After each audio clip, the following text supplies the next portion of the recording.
जर ते चहाच्या कपमध्ये असेल आणि खूप दिवस झालेले असतील तरी त्याला प्रॉब्लेम येतील, खूप कमी दिवसाचं रोप असेल तरी त्याला प्रॉब्लेम येतील. आणि असे अनेक कॅव्हिटीचे प्रयोग केल्यानंतर आम्ही स्थिर झालो 8 कॅव्हिटी प्लांटवर. कॅव्हिटी ही भानगड काय आहे?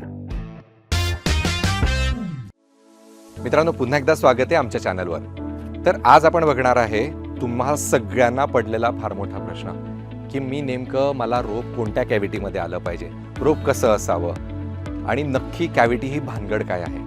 तर मित्रांनो, हे आहे 8 कॅव्हिटीचं रोप. याच्यामध्ये तुम्ही बघताय की 8 रोपं आहेत आणि याचा जो बॉल आहे हा भरगच्च आणि मोठा बॉल आहे. काही वेळेला तुम्हाला चहाच्या कपमध्ये, प्लास्टिकच्या कपमध्ये रोपं येतात. तर नक्की रोप चांगलं ते कुठलं? तर मुळात मागच्या व्हिडिओमध्ये मी जे सांगितलं त्याचप्रमाणे जर रोपाची हार्डनिंग प्रॉपर असेल तर रोप तुमचं लहान असेल तरी सुद्धा ते चांगलंच मानलं जातं. फक्त त्याची हार्डनिंग प्रॉपर पाहिजे आणि योग्य वयातलं रोप तुम्हाला आलं पाहिजे. जर ते चहाच्या कपमध्ये असेल आणि खूप दिवस झालेले असतील तरी त्याला प्रॉब्लेम येतील. ते चहाच्या कपमध्ये असेल आणि खूप कमी दिवसाचं रोप असेल तरी त्याला प्रॉब्लेम येतील. आणि असे अनेक कॅव्हिटीचे प्रयोग केल्यानंतर आम्ही स्थिर झालो 8 कॅव्हिटी प्लांटवर. याचे आम्ही ॲक्च्युअल रिझल्ट्स बघितले की छोट्या कपमधलं रोप आणि मोठ्या कपमधलं रोप या दोघांचा शेतामधला ॲक्च्युअल आम्ही प्रयोग करून बघितला.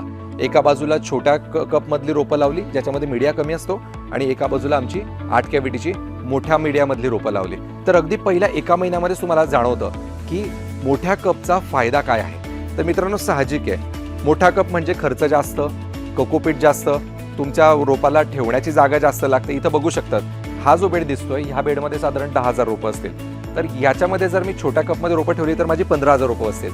तर म्हणजे काय की जागा सुद्धा 8 कॅव्हिटीला भयंकर लागते.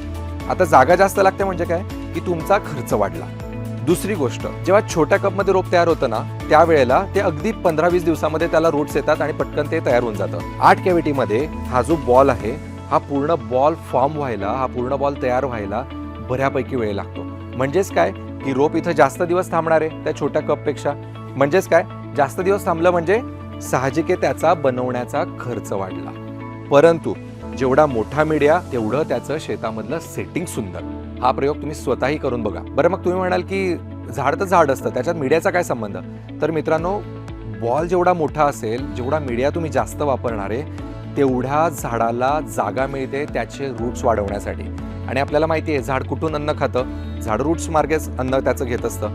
जेवढ्या रूट जास्त तेवढी झाडाचं अन्न खाणारी तोंड जास्त आहे असं आपण साध्या भाषेमध्ये म्हणूया.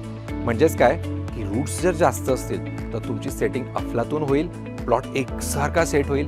आणि सगळ्यात महत्त्वाचं, छोट्या रोपाला जर तुम्हाला 3 ड्रिंचिंग लागणार असतील तर हे मोठ्या कॅव्हिटीमधलं रोप तुमचं सिंगल ड्रिंचिंगमध्ये सेट होतं. त्याचं कारण पण सिंपल आहे ना, त्याला मीडिया ऑलरेडी जास्त आहे. मीडिया जास्त असल्यामुळे जारवं इतकं प्रचंड आहे त्याला की लावल्याबरोबर त्याला रूट्स फेकायचीच आहेत आणि नवीन रूट्सची निर्मिती झाली म्हणजे झाडाची सेटिंग झाली आपण समजतो. म्हणूनच बघा, तुम्ही ज्या वेळेला पण तुम्ही मोठ्या कॅव्हिटीमधलं रोप लावता आणि चहाच्या कपमधलं किंवा छोट्या कॅव्हिटीमधलं रोप लावता त्यावेळेला तुम्हाला क्लिअर कट जाणवेल. माझं मोठ्या कॅव्हिटीमधलं रोप एकदम पटकन सेट झालं. पटकन सेट झालं म्हणजे काय, त्याचा पोगा लगेच निघाला.